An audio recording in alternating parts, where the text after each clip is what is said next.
फरमाया कि जब कोई किसी सफेद बालों वाले की इज्जत करता है तो गोया वो मदीने वाले मोहम्मद की इज्जत कर रहा है। ये हुजूर ने बुजुर्गों का एहतराम हमें सिखाया है। और ये भी फरमाया गया कि जब बंदे के बाल सफेद हो जाते हैं तो खुदा खुद उस बंदे से हया फरमाया करता है, हया फरमाया करता है। मैं खैर उन लोगों से क्या बात कहनी है कि उम्र 60 की आ गई है लेकिन अभी भी दाढ़ी रखने की तौफीक नहीं, बाल सारे सफेद हो गए फिर भी खड़े होकर साफ करते हैं। मैं कहता हूँ अगर आखिरी वक्त का एहसास हो जाए तो चेहरों पे दाढ़ी के खूबसूरत बाल सजा लिया करो, इसलिए कि ये सिर्फ चेहरे की जीनत नहीं, ये कब्र की वहशत में हिफाजत का जरिया बना करती है। और ज़ैनुल आबिदीन भाई बुजुर्गों ने तो यहाँ तक फरमाया कि जब फरिश्ते हिसाब लेने के लिए आते हैं और कफन हटाते हैं, चेहरे पे दाढ़ी होती है, हुजूर भी खड़े होते हैं, कहते हैं या रसूल अल्लाह हिसाब शुरू किया जाए। आका कहते हैं देखते नहीं हो इसके चेहरे पे मेरी सुन्नत सजी हुई है। तो जब ये मुबारक बाल चेहरे पे होते हैं तो अल्लाह कब्र में भी राहत अता फरमा देता है, कब्र में भी राहत अता फरमा देता है। मैं सभी से कहूंगा चेहरों के बालों की हिफाजत की जाए और ये बाबरकत चीजें होती है, करेंगे ना इंशाल्लाह। बात मैंने बूढ़ों से कही लेकिन अगर जवानी में बंदा दाढ़ी रख ले, बुजुर्गों ने फरमाया दुआ कबूल ना हो तो बंदा दाढ़ी हाथ में पकड़े और कहे मालिक तुझे तेरे महबूब की सुन्नत का वास्ता है, मेरे उठे हाथों की लाज रख ले। फरमाया गया हाथ नीचे बाद में आते हैं, खुदा अर्शों से तकदीर का पहले फैसला फरमा देता है। तो कम से कम इतनी तब्दीली आ जानी चाहिए। ज़ैनुल आबिदीन भाई ने जो लहू में गर्मी पैदा की है ना, उसका असर इतना हो जाए कि सुबह अगर कोई कहे कि रात भर में क्या किया था, कहना कि एक दीवाना आया था कानपुर से, उसके अंदाज और उसकी सनाखानी को हमने देखा, इतने बदल गए हैं कि जलसे से पहले गाने गाते थे, जब से जलसे से आए हैं नबी की नात के तराने गुनगुनाने लग गए। इतनी तब्दीली तो कम से कम आ जानी चाहिए, आएगी ना इंशाल्लाह, वादा करते हैं इंशाल्लाह। और याद रखिएगा शाबान भाई बैठे, मैंने 2 दिन पहले भी शायद ये बात कही थी इन्हीं की मौजूदगी में कि मुझे लिए जरूरी नहीं है बंदे 40,000 हो तब तकरीर में दिल लगे। मैं कहता हूँ 4 होने चाहिए हुजूर के सच्चे वफादार होने चाहिए। हाँ जी, खैरियत है बेटे, माशाअल्लाह। ठंड लग रही कि नहीं? नहीं लग रही? हाँ खड़ा होना बेटा, खड़ो जल्दी से, ये काली टोपी वाली खड़ो जल्दी। ठंड लग रही नहीं ना? अब बैठो, आपने देख लिया, अब अंदाजा लगाइए दुनिया यही आके तो चक्कर काट जाती है कि हर किसी से अक्ल वाले इश्क करते हैं और मेरा नबी वो है जिससे जो इश्क करने लग जाए वही अक्ल वाला हो जाता है,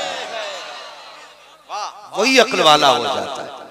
ये कम उम्र बच्चे जिन्हें अभी सही से रिश्तेदारों के नाम याद नहीं होंगे, ये हुजूर की महफिल में बैठे हुए हैं। और बजे कितने हैं? कितने बज रहे? मेरी घड़ी में 1 बजने को है, मेरे मुंह पे तो 1 नहीं बज रहा है। हाँ कितने बजने को है? 1 बजने को है और ये जाग रहे हैं। क्यों? नोट बंद हुए थे कि नहीं? नोटबंदी, बैंक के आगे कितने घंटे खड़े रहते थे लोग?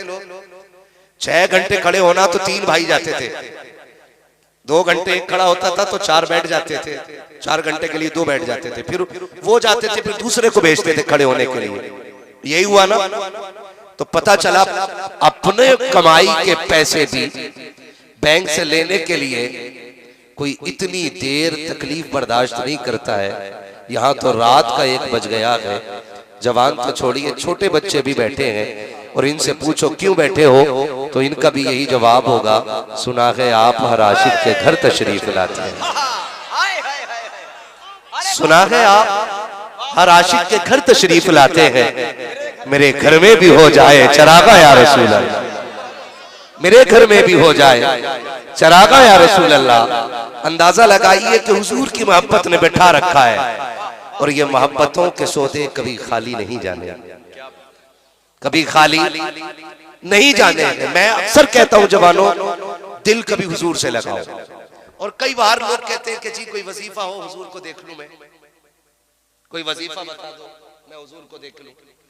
मैं कहता हूं वजीफे हैं लेकिन सबसे आसान रास्ता यह है, उनके लिए किसी दिन दुख उठाओ और इतना दुख उठाओ कि रोना पड़ जाए, फिर आंसू साफ करने के लिए हुजूर मदीने से आ जाया करते हैं।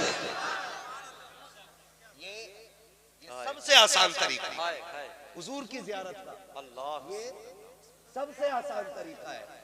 हम तो ये चाहते हैं हम दिनों आंखों से पाप भी करते रहे, हुजूर भी दिख जाए, हराम खाते रहे, हुजूर भी दिख जाए, हम रजाई गद्दों में सोते रहे, हुजूर की भी ज़ियारत हो जाए, हम कीमती गाड़ियों में भी टहले, हुजूर की ज़ियारत हो जाए। ओ भाई, कभी उनके लिए दिल तोड़ के देख, तसल्ली देने के लिए हुजूर मदीने से आ जाए।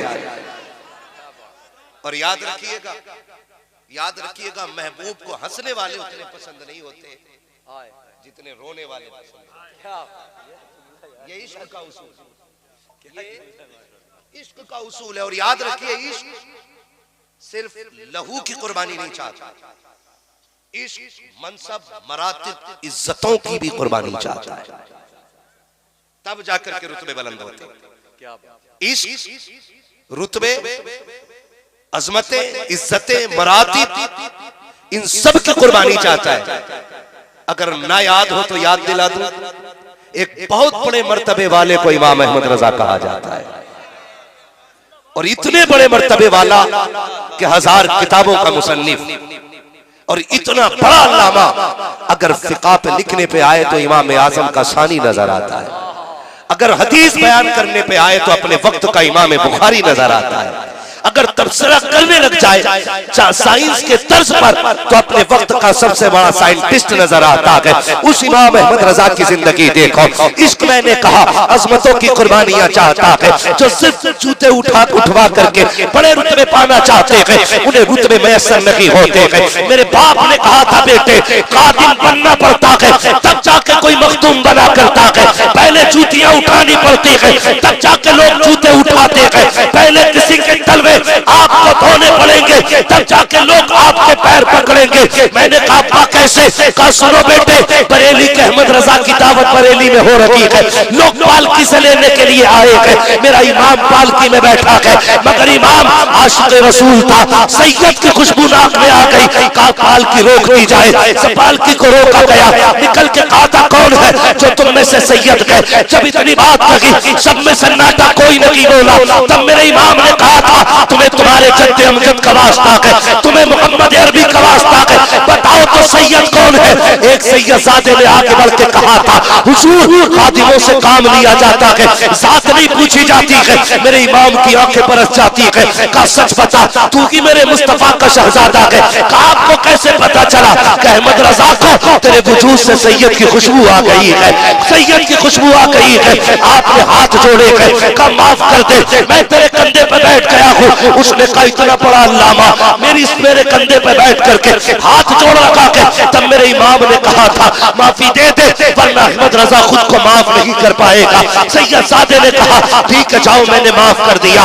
लेकिन फिर मेरे इमाम ने कहा था चलिए माफी तो मिल गई है, आखिरत की नदामत से तो बचा। कहा वो कैसे? कहा कि जल्दी कर, पालकी में बैठ, जहां से तू बैठा के लाया है वहां तक मैं लेके जाना चाहता हूँ। अल्लाह अकबर। जब ये बात मेरे इमाम ने कही थी, बड़े बड़े मनसब वालों की आंखों में आंसू थे, बरेली की गलियों में मुस्कुराहट से ज्यादा आंखों में आंसू बह रहे थे। इतना बड़ा अल्लामा एक मजदूर को कंधे पे लेके जाएगा। मेरे इमाम ने कहा था बैठ जा, उसने कहा ये जुर्रत नहीं है। तब मेरे इमाम ने कहा था अगर कयामत में हुजूर ने पूछ लिया अहमद रजा सवारी के लिए मेरे बेटे के कंधे मिले थे, तो अहमद रजा मुस्तफा को क्या जवाब दे पाए?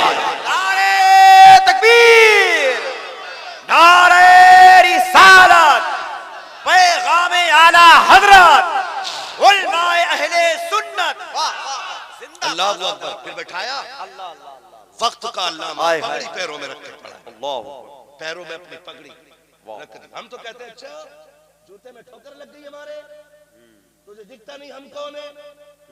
इमाम तेरी अजमतों को सलाम। आला हज़रत को लोगों ने पढ़ा नहीं, गैरों से सुना तुमने, गैरों से कहा तुमने, कुछ हमसे कहा होता, कुछ हमसे सुना होता। सच बात बताऊं, आला हज़रत का तारुफ जब भी कराया गया ना, यही कह के किल के रजा है खंजर आधा से कह दो खैर मनाए न शर कर, ऐसे तो तारुफ हो रहा है। हाँ, जबकि इमाम अहमद रजा है कौन? इस सदी के सबसे बड़े सूफी को इमाम अहमद रजा कहा जाता है। इस सदी के सबसे बड़े मुनकसिरुल मिजाज आलिम को इमाम अहमद रजा कहा जाता है। मैं 3 हज कर लूं ना तो फिर तो मैं डींगे मारते फिरता हूँ। चल भाई जूती उठा, जन्नत तेरी हो जाएगी। मुझे पानी पिला, जन्नत तेरी हो जाएगी। और वो इमाम जिसने रोजा नहीं, जिसने मस्जिद नबवी नहीं, बल्कि अपने सर की आंखों से मुस्तफा का चेहरा देखा था। ऐसा कोई हाजी हो तो ला के दिखा, जिसने चेहरा देखा था और चेहरा देख के कहा था तू जिंदा है वल्लाह, तू जिंदा है वल्लाह, मेरे चश्मे आलम से छुप जाने वाले। वो कितना बड़ा सूफी है, वो इतना बड़ा सूफी है कि अपनी कब्र को याद करके कहता है मुजरिम को न शर्माओ, अहबाब कफन ढक दो, मुंह देख के क्या होगा पर्दे में भलाई।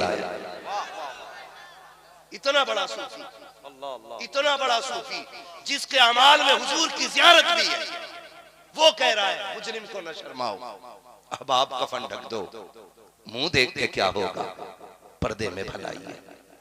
उस इमाम को पढ़ के तो देखो, पढ़ो तो उस इमाम को, उसकी जिंदगी देखो। लोग बात करते हैं कि उन्होंने पूरी जिंदगी काफिर बनाया। मैं कहता हूं पढ़ो इमाम अहमद रजा को। उन्होंने जिस तरह कौम को जगाया है ना, इस मीठी नींद से और मीठी आवाज में किसने जगाया है? उन्होंने बड़ी प्यारी आवाज लगाई थी, सूना जंगल रात अंधेरी, छाई बदली काली है, सोने वालों जागते रहियो, चोरों की रखवाली है। सोने वालों जागते रहियो, चोरों की रखवाली है। किसने उठाया यार इतनी मीठी आवाज से? तकरीर करने उठो, बोला ना स्टेज पर न चलोगे? चलो, पब्लिक भाग रही है, चलो जल्दी से लोग चले जाएंगे। सुन भाई, महफिल हुजूर की है, हम क्यों टेंशन लें?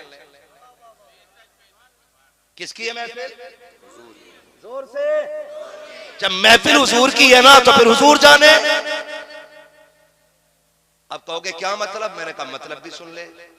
अजमेर वाला बैठा दे ऊंट नहीं उठते, मदीने वाला बैठा दे गुलाम कैसे उठ के जा सकते हैं? अब भी अगर कोई उठ के चला जाए तो मसला ना महफिल का ना महफिल वालों का है, फिर मसला उसका कौन सी गलती कर बैठा है जो हुजूर ने अपनी मजलिस से उठा दिया है। फिर ये सोचना चाहिए बंदे। अगर कोई ये कह रहा नहीं मेरा दिल नहीं लग रहा जलसे में, तो फिर ये मत कह ज़ैनुल आबिदीन तुम्हारी शायरी कैसी है, अम्मा तू बोलता कैसा, सैयद साहब किबला गुफ्तगू कैसी थी। फिर जा और जाके लुक़मे चेक कर, हराम के खा के बैठा है कि हलाल के खा के बैठा है। बहुत अच्छा जुमला है, हक है। महफिल हुजूर की हो और आशिक का दिल ना लगे, ये तो हो ही नहीं सकता। शमा चले चले तो परवाने आगे जाते, फूल खिले तो भंवरे आ जाते, मिलाद हो तो दीवाने चले आया करते। आप खुद बताइए, यहाँ के कितने लोगों ने पूछा कि जमीन किसकी है? पूछा किसी ने बैठने से पहले? बोलो। किसी ने पता किया कि आंगन किसका है? किसी ने पूछा कि पैसा किस किस का लगा है? नहीं ना। क्यों? हमें जमीन से क्या मतलब, हमें शामियाने से क्या मतलब? हमें तो इससे मतलब है ना बातें हमारे हुजूर की हो रही है, बातें हमारे हुजूर की हो रही है भाई। आलादत के कहते हैं सूना जंगल रात अंधेरी, छाई बदली काली है। और सोने वालों से कह रहे हैं सोने वालों जागते रहिए। सोने वालों जागते रहिए। कोई ऐसे बोलता सोने वाले से? आलादत बोल रहे हैं सोने वालों जागते रहियो, चोरों की रखवाली है। और जब उन्होंने रखा दिया ना, जब उन्होंने रखा दिया और हम जाग गए, हमें जगाया उन्होंने, जब हम जाग गए ना तो फिर अब हाल ये है पूरी दुनिया का, इतना एहसान मानती है आला हजरत का। उन्होंने एक बार आवाज दे के जगाया था और दुनिया कह रही है डाल दी कल्ब में अजमत मुस्तफा।